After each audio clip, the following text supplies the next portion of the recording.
La foi est à l'épreuve des liens, les liens sont à l'épreuve de la foi. Aujourd'hui, je voudrais simplement, si Allah le permet, dire ceci. Qui que tu sois, où que tu sois, quelle que soit la situation dans laquelle tu te trouves, d'où que tu partes, prépare ton cœur à l'épreuve.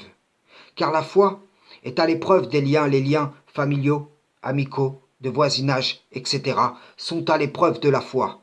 C'est une étape inévitable concernant ton éducation spirituelle, ton chemin de vie, la guidée de ton âme, l'éprouvement de ton cœur à la piété. Fortifie-toi des récits de ceux qui nous ont précédés et qui ont dû affronter le regard, le mépris, les railleries, la lutte, les persécutions de leur peuple, tribus, pères, mères, frères, sœurs, amis et voisins.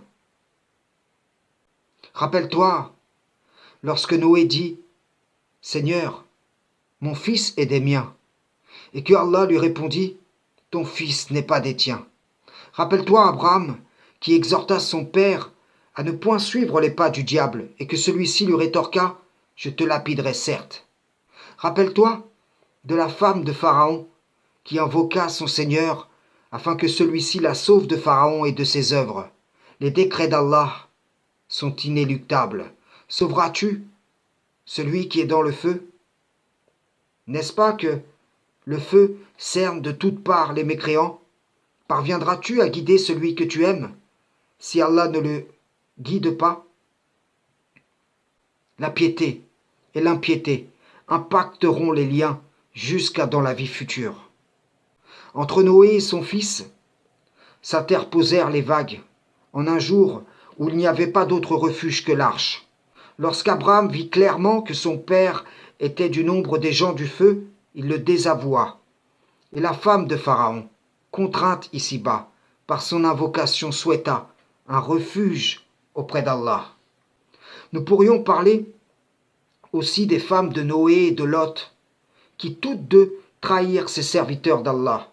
Là où je veux en venir, c'est que selon le contexte où tu te trouves, il faut une réponse en adéquation, une réponse qui s'appuie sur les principes coraniques.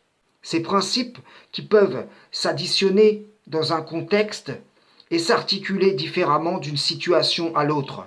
Même épreuve peut atteindre toi et ton frère ou ta sœur dans la foi, mais chacun à un niveau, à un degré distinct. Et donc, aussi vrai que pour chaque âme, il y a une guidée, pour chaque problème, il y a une solution, un mode de résolution qui te permettra de demeurer un témoin véridique sans commettre l'injustice envers ton prochain. Allah ne charge aucune âme au-delà de sa capacité, mais n'agis pas avec perversité car tu sais qu'il connaît le contenu de ton cœur. Prémunis-toi contre l'infidélité envers Allah car Allah a priorité sur tous ceux qui sont chers à ton cœur.